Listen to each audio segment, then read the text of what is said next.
What's up guys, Ryan here from Gunner, and today I want to show you guys how I organize my Milsurp safe. So this is going to be all like old military surplus guns, and while we're at it, I figured I might as well show you the door cover that I did on my safe. So this is a Velcro patch wall. It's just on basically an area rug carpet that's stapled to a wooden board, and then it's magnetized to the safe. So there's just magnets behind here, so it's not a permanent attachment. And then this one is two pieces. So it's basically split down the middle, and I did a video on this a while ago. You could find it on my channel.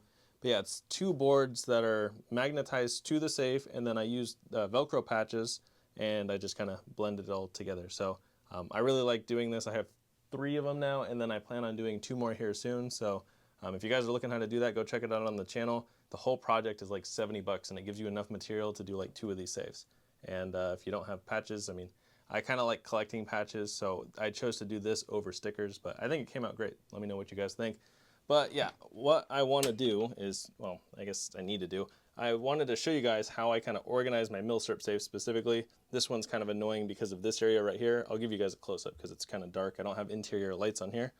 But yeah, let's get into it.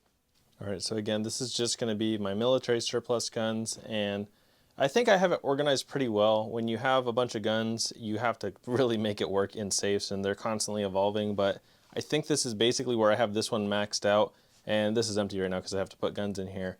But you'll notice it's got some rifle slots on the sides here.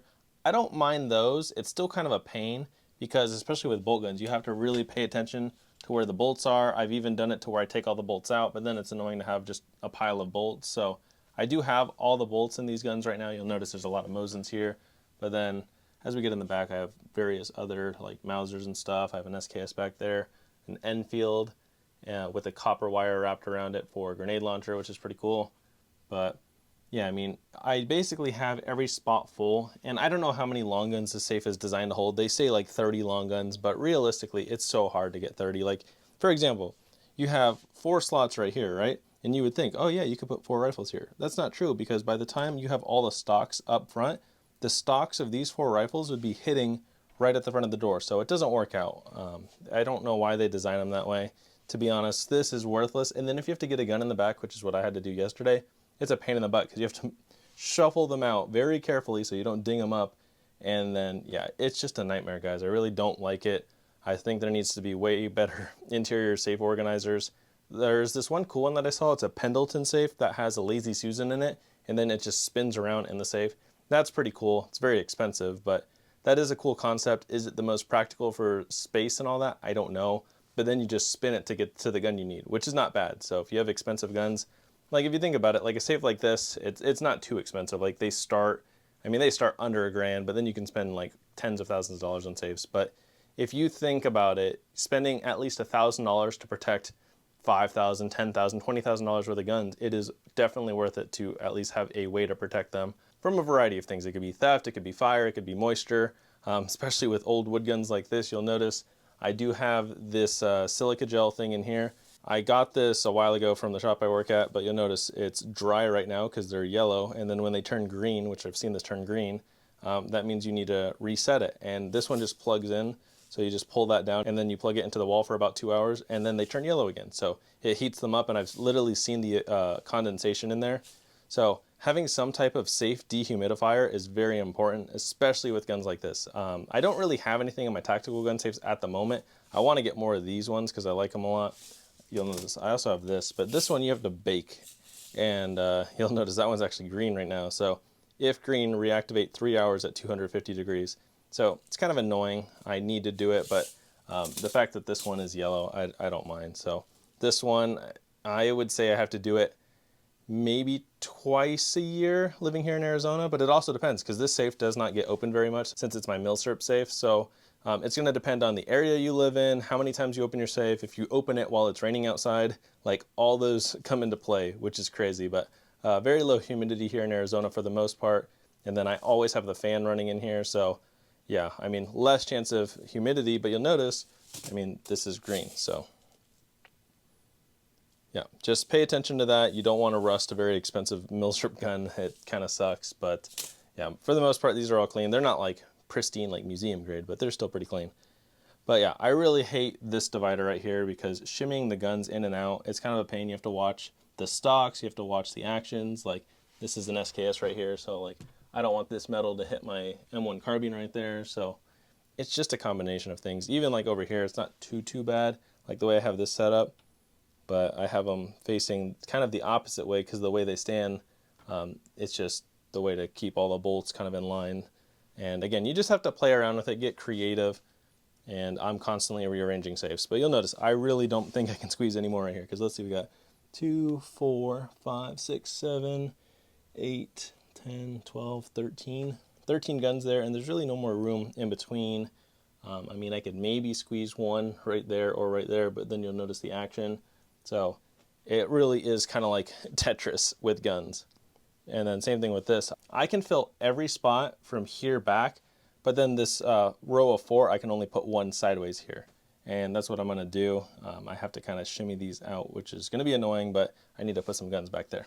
So I'm gonna just kind of prop the camera up. It's gonna be hard for you guys to see everything, but you'll kind of see, and I'll show you some guns while I'm at it. Another thing that's very helpful when moving guns is having some type of rack. This is a Savior Equipment short barrel rifle rack, and it's supposed to hold 9 guns, but you'll notice I have this side doubled up. So I can actually fit about 16 guns on here, depending on the attachments I have on them. So you can make it work. Again, get creative. These are pretty sturdy. And again, this is a Savior Equipment rack, and it's their little short barrel rifle rack. Don't mind the vacuum on the ground. And then I guess while we're at it, here's 2 other patch wall safe doors. I know this is kind of a weird camera angle. I'm just gonna basically be moving stuff in and out. I'll show you guys kind of what's over here. It's not gonna be a full like safe review or anything like that, but this one's kind of cool. It's a Yugo captured German 98. So it's stamped model 98. I don't know all the exact stamps, but it says like Produce say 44. I'm butchering that word, but yeah, I believe this is a Yugo capture German 98, chambered in 8mm. Haven't shot that one yet. I haven't shot most of what's in here. I plan on it. Just yeah, I just got an off-road vehicle 2 months ago, so now I can get myself to the desert more this summer. Or not this summer, it is summer. This winter I'll be able to shoot a lot more for you guys, so I'm excited for that. This one's pretty cool. This is a USA Shooting Team Ruger 1022. I've had this thing for like 4 years, but I haven't shot it yet. It's beautiful. It's got a Leopold VX1 on here, and yeah, it's very pretty. I have some German match ammo that I want to shoot through it, so I'm excited for that. Got SKS. I'm gonna have to remember where I put this. This is a Romanian SKS, which is cool. I'm trying to collect SKSs from around the world. I still need a Yugo, and then I still need an Albanian, and I think that's it. I know there's a couple other ones, but I have Romanian, Russian, Chinese.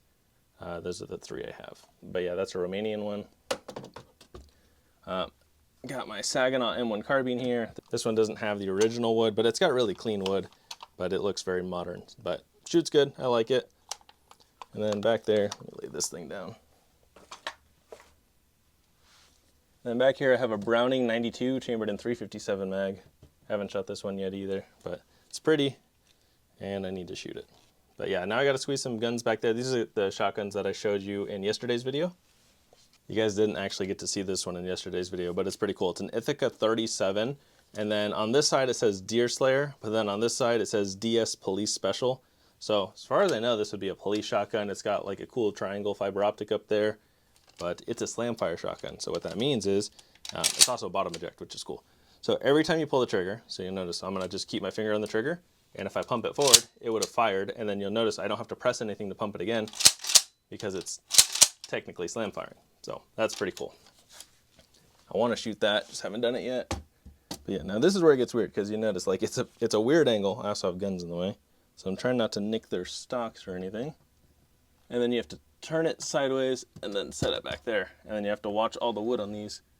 So very annoying. I hate that. It's not my favorite thing. If I could have my way, I would have a safe room with just all the guns on the wall, but I can't do that yet. This one's a Mossberg 500A with some pretty nice wood on there. I like Mossberg shotguns too. I literally have a Mossberg shotgun next to my bed right now. Watch my Ruger stock.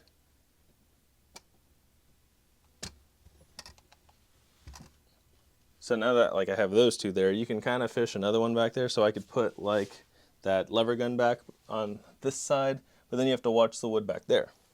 So if I slide this in, I just gotta watch those shotgun stocks now, and I just wedge it kind of between them. So Yeah. It's weird. You kind of have to go from the corner out, and yeah, I mean, it's just the way to protect the wood. If you have tactical guns, maybe you don't care, but tactical guns in here would suck. What I do for my other safe like this is I only put tactical guns that can fit under here without hitting this at all, because then I have a cover on this, and then I lay other guns sideways in there. So like sub guns will go sideways deep, and then I'll just kind of layer them back, and the whole thing up here would be flat, because they make covers that just cover the top of this. And that's how I would do that. So that way you don't have to worry about them getting caught in here. And then you just kind of layer them sideways. But this works for now. We got this very pretty Remington 870. I'm going to wipe any fingerprints off it because the metal on this one's super clean.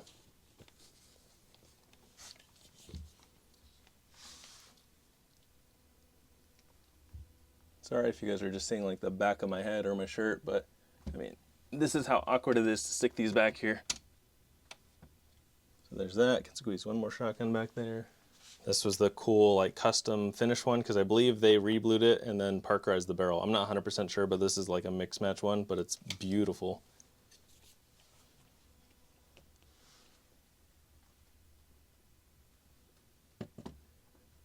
Yeah, just super awkward, guys. Like, again, this is not the most ideal safe, but this is temporary. This safe was given to me, and yeah, at some point I'll replace it with something better, but for now it does work and it stores guns safely, so that's what I care about. Next up, we'll put this M1 carbine back. So angle this back here. And then again, I'm just kind of putting the stocks between the stocks in the back row. This one's also short, so I gotta be careful because right now that front sight post is getting caught on top. So I have to angle it down, and then we'll just slide it back there. Yeah, I try to keep all the wood clean on these. What else did I have back there? I don't even remember. I think I had this SKS back there. This is a little paratrooper SKS from China.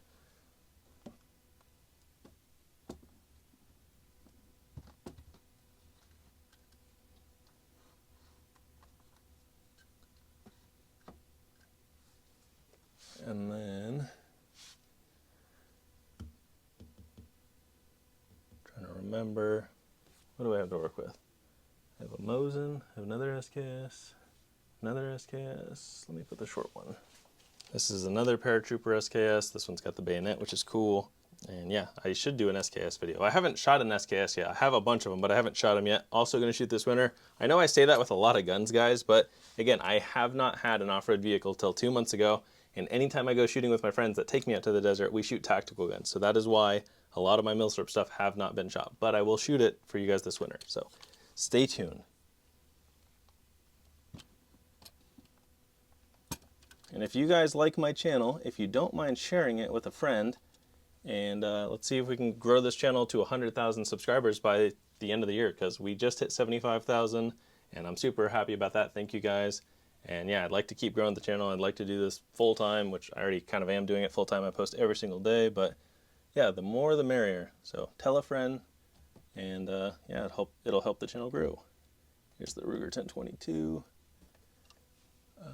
Let's see, I'm trying to figure out what I want to put back there. We'll stick this Romanian SKS back there. This is the other thing. If you don't remember where you put stuff, it's kind of annoying.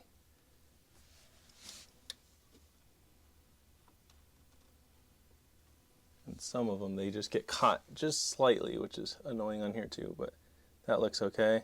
If there's a sling, sometimes I'll just put it in between guns in case they touch. So that'll protect the wood on both of those. That looks good so far. We have Russian SKS, which is very pretty. Stick that one right there.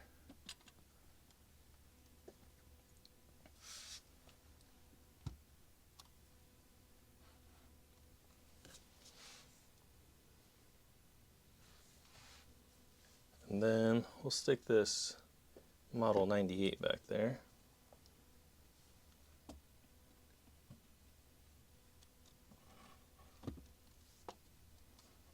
Oh, it's hitting.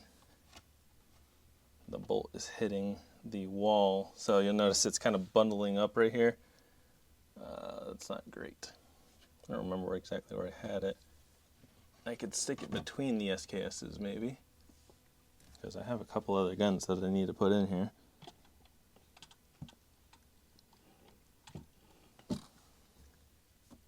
You guys see how long it takes. So imagine if you wanted to get to the gun in the back, it just becomes a hassle because it's like you have to play Tetris getting these in and out, and it sucks. This is the problems of someone that has a lot of guns. I'm not really complaining, guys. Like, I know it's like, oh, well, you're just a brat if you're complaining about having all these guns. I'm not really complaining in that way. I'm just talking about like practicality of, you know, storing them in a safe gently. You know, it sucks if I have to go back and grab that corner gun, but there we go. So I can fit about another 3 guns in here, which, forget which ones I put in there. I have a couple guns out because I'm getting another safe this week. All right, we have a Remington 03A3 from 1943. The barrel's stamped 44, but if I remember right, I dated the receiver to 43. But they changed parts on these. But this is a beautiful Remington 03A3, and then I got the military purchase paperwork from the 1960s, which is cool. This is one of my recent pickups. I actually traded my other Remington 03A3 for it because I wanted the paperwork on this one. So let's see. Stick this right here, but see, now that's barely touching. So look, this wood is already like right at the front, so there's no way you could put anything right here. It's just not feasible. But I'm trying to make sure this is not rubbing the wood, but just barely perfect. And then I have another thing, but I gotta squeeze something else. I had this in here. This is my American 180. This is from Austria. It's a semi-auto rifle. They made these in full auto too, which is cool. It takes a top-loading drum mag, which I forgot where I put it. I think it's up here somewhere. But yeah, it's a drum-fed 22. I did a video on this a couple months ago. I was having feeding issues in the video because of the 22 I was using, but these are a lot of fun, and you don't see them very often. But I think I had this like right here. And then I have one more gun I could basically squeeze in there, because now those 3 rows are full, but you'll notice all this space right here, it's like taken up. But I had this in here. So this is my Springfield 1903 that was made in 1918. So this one's beautiful as well. And I'm trying to build up my US rifle collection too. So I need an M1 Garand. I mean, those we see at our store pretty often. I've just never jumped on one. But I had this like right here. And there we go. Look, I was able to squeeze one in this row. Just barely put the stock there, but I mean, there's no more space here. So this allows for the door to close just perfectly. If you had stuff on here, I mean, some of that stuff would be hitting these front guns. So you got to also be careful of that. Very annoying, but hopefully you guys enjoyed. Oh, and top shelf, I just have some pistols. So like up in this bag, I have a high power. Well, I actually have 2 high powers up here. I've shown these on the channel before, but here's the 1981 high power. That's very pretty. So top shelf, I just have some like older handguns. And this little Colt Derringer book right here, I showed this in a previous video from like a week ago. There's 2 Derringers in there. And I have bayonets too, but bayonets don't fit in here very well, so that's also annoying. I mean, I have one for the 98, but yeah, let me know what you guys think. Again, you got to get creative when you're storing guns in your safe. If you have Milsurp stuff, invest in some type of dehumidifier. They also do plug-in ones, but this safe doesn't have a spot to do anything plug-in. And lighting-wise, I don't really care about interior lighting. I know there's some like of the Instagram influencers that have like flashy lights in there. I haven't felt the need yet, but if I ever bought a safe that had them built in, which this is a crappy safe, I got this for like 200 bucks. This one has lights built in, but they don't work, so it's very annoying. Oh, they work like once a month, so I'll open the door, I'm like, oh, the lights are on, that's cool.